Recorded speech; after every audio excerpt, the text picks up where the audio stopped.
मेरे लिए इस साल का मच अवेटेड मूवी का मच अवेटेड ट्रेलर आ चुका है। मैंने अपनी टॉप 20 अपकमिंग फिल्म्स में भी बोला था कि सिंघम अगेन और पुष्पा 2 मेरे लिए नंबर 1 पे मच अवेटेड फिल्म में से एक है। उसका एक और रीज़न है, मैं जब छोटा था तो मैंने सबसे पहली फिल्म जो थिएटर में देखी थी वो थी सिंघम, अरे गोलमाल रिटर्न्स, जो सेकेंड पार्ट था उसका। वो भी 2006 में आई थी, शायद 6-7 में। तो पर्सनली मेरे लिए रोहित शेट्टी एक मेरे पर्सनल फेवरेट नंबर 1 डायरेक्टर्स में से एक है, क्योंकि ये कॉप यूनिवर्स खड़ा ही हुआ सिम्बा की बात से ही। तो उसके बाद सूर्यवंशी में हमें हिंट भी मिली कि अजय देवगन पाकिस्तान साइड जाएंगे उमर हाफिज़ जो जैकी श्रॉफ का कैरेक्टर है उनको पकड़ने। तो ये उसकी स्टोरी कंटिन्यूएशन होगी। तो इसका पोस्टर्स आए, इसके लुक्स आए, उसके सिवाय कुछ नहीं आया तो आज सीधा पहले टीज़र छोटा सा 1 मिनट का अजय देवगन ने डाला, ऐसा हम बोल सकते हैं, फिर ट्रेलर आया इसका। तो इसकी स्टार कास्ट की बात करें तो अजय देवगन, करीना कपूर, जैकी श्रॉफ, टाइगर श्रॉफ, अक्षय कुमार, रणवीर सिंह, रवि किशन और फिर कितने ही और हैं, मैं नाम भूल रहा हूँ, दीपिका और दयानंद शेट्टी जो दया का कैरेक्टर है उनका। तो अभी कुछ पहले बात करते हैं पहले की मूवी की।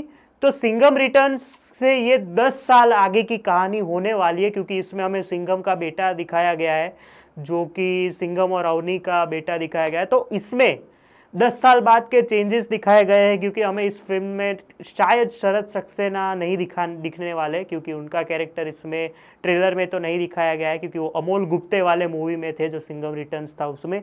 उसके बाद नया चेंज है, महेश मांजरेकर की जगह रवि किशन शायद डेप्यूटी सीएम हो सकते हैं महाराष्ट्र के, जिस तरह से ये कहानी आगे बढ़ी। और रोहित शेट्टी ने इस चीज़ का इतनी बढ़िया तरीके से ध्यान रखा है कि सिम्बा में सिंघम का लुक अलग हो गया, फिर सूर्यवंशी में दोनों जब आए तो किस तरह से चेंजेस हुए। तो उसके बाद की कहानी 10 साल के बाद ये वाली कहानी मॉडर्न डे रामायण के ऊपर होगी।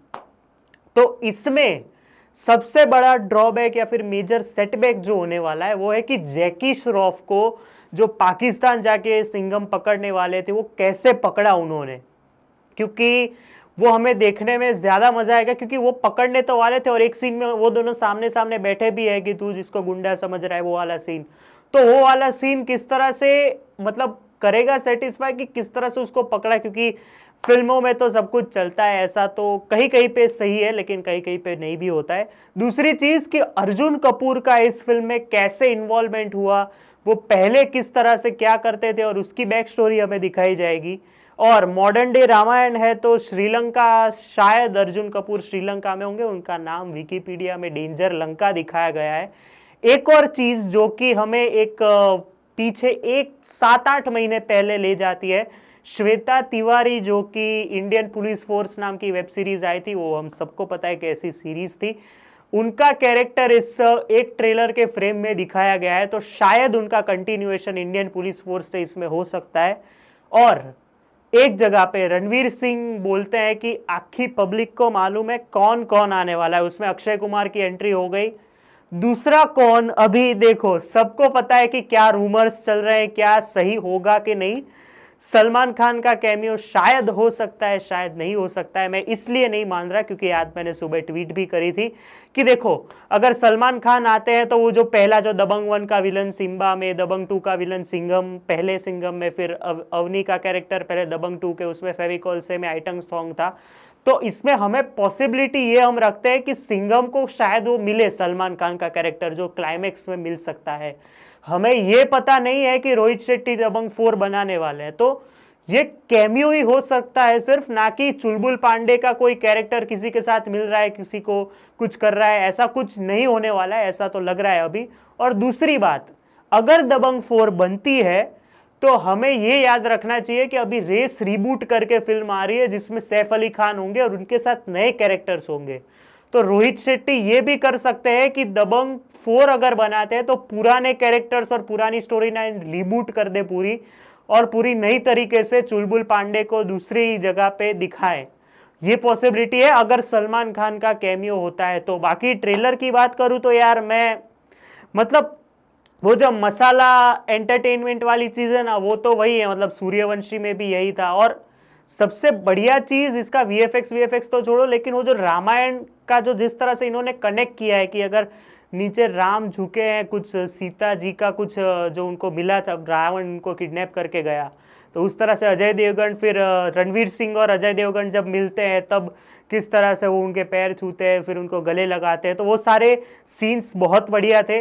और एंट्री वाइज तो अक्षय कुमार हो, अर्जुन कपूर हो, जैकी श्रॉफ तो नहीं लेकिन अजय देवगन हो, कोई भी हो, सबकी एंट्री बढ़िया थी। अगर दो वीक पॉइंट्स अगर मैं बोलूँ इस ट्रेलर के तो दो ही होंगे। एक तो दीपिका, शायद ऐसा लगता है कि वो साइको कॉप, जिस तरह से उनका ट्रेलर या फिर उनका जो पोस्टर आया था शक्ति शेट्टी का, उसमें भी ऐसा लग रहा था कि वो एक साइको कॉप टाइप लगेंगे, तो शायद थोड़ा ओवर कर रही हैं ऐसा लग रहा है। दूसरा वीक पॉइंट टाइगर श्रॉफ, उनका उनके रिलेटेड कुछ मतलब लक्ष्मण दिखाए गए हैं, तो देखते हैं उनका कैरेक्टर क्या होता है।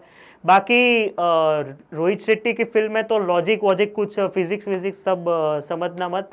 गाड़ियाँ उड़ेंगी एक सीन में, तो ऐसे रॉकेट लॉन्चर के पीछे गाड़ी उड़ रही है उनके ऊपर, तो ऐसा सब कुछ हो सकता है। तो मेरे लिए तो सिंघम अगेन और भूल भुलैया में अभी पहले नंबर पे सिंघम है, क्योंकि ऑब्वियसली जो फेवर्ड बोलना है वो लो, लेकिन ट्रेलर बहुत बढ़िया काटा है। और जो डायलॉग्स हैं, डायलॉग्स किसने लिखे हैं पता है? मिलन मिलाप झवेरी ने, जिन्होंने वो मर जावा और वो वाली फिल्में बनाई है, सत्यमेव जयते 2 बनाई है, तो ये भी एक नया मतलब सरप्राइज एंगल है।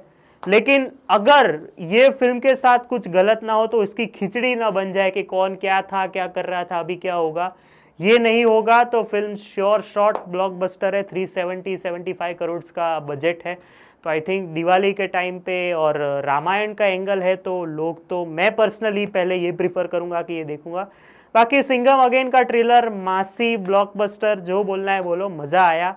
एक्शन सीन्स भी बढ़िया थे, इलॉजिकल की तो मैंने बोल दिया, रोहित शेट्टी फिल्म है तो कुछ आप ऐसा एक्सपेक्ट नहीं कर सकते।